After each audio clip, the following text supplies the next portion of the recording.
Drip source tagging, we call it DST, is a special way of getting additional analytics into your Drip account using tagging based on acquisition source. In this video, we're going to take a look at how it works and how you should use it to understand how you're acquiring new subscribers and how they're converting to your conversion goals.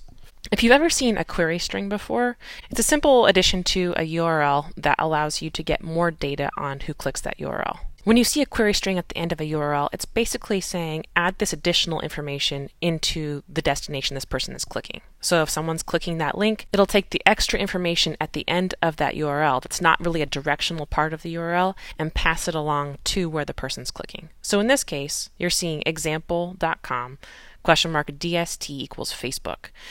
And when someone clicks that link, they'll have the Facebook tag applied to them in Drip. So that information is being passed through that URL to Drip as a tag. DST is something that you can easily use in advertising to see which of your advertising channels are performing best. How many subscribers are you getting from each channel and which one is most profitable, who's converting most out of each channel.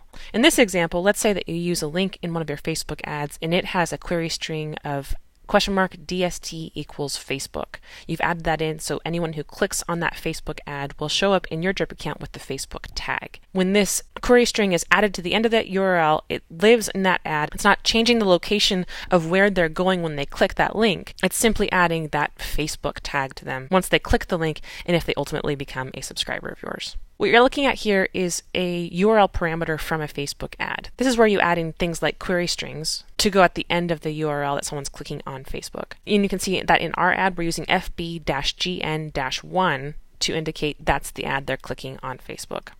Here's an example of a subscriber who is added to Drip's account through that FB-GN-1 ad. So we know that he saw that ad on Facebook and then he became a subscriber of ours after he clicked on that link and saw our opt-in page and opted in. And how is this valuable to you? Well, you can see that tag cloud for your subscribers and you can filter based on who has what tag and start to get an idea of how many different subscribers you have in each segment.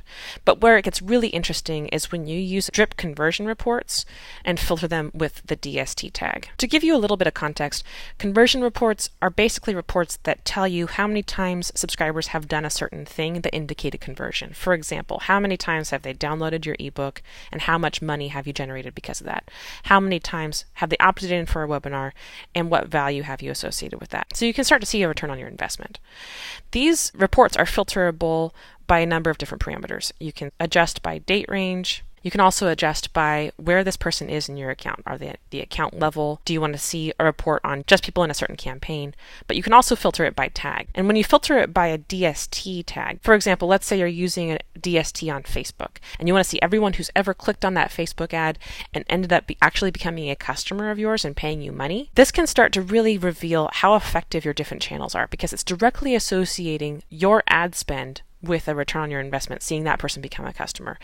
And you can try to cobble together reports in Google Analytics and Mixpanel, but in Drip, it makes it very simple for you to see from your acquisition source to your final conversion exactly where you're getting your new customers and the value of the ads that you're running. So that's a look at how to use Drip source tagging. In the notes on this video, we have a link off to a knowledge base article that shows you exactly how to get this set up and digs into some more use cases. And just so you know, you can also use Drip source tagging for other things, like if someone is blogging about you on their blog and you want to track people who come to your site from that blog post, you can add a DST query string to that blog post. And you can use DST really anywhere online. If they click on that link and they're already a subscriber of yours or they then opt in, you're going to see that tag applied on them. So it can really help you start to understand these different channels. You know, maybe you're posting on Medium and you want to see people who are engaging with your content and coming back and becoming a subscriber after seeing your content on Medium. Many different ways of using this, but this is just kind of scratching the surface and showing you how to get it set up. If you have questions about Drip source tagging, we'd love to help you out. You'll just want to drop us a line at support@getdrip.com.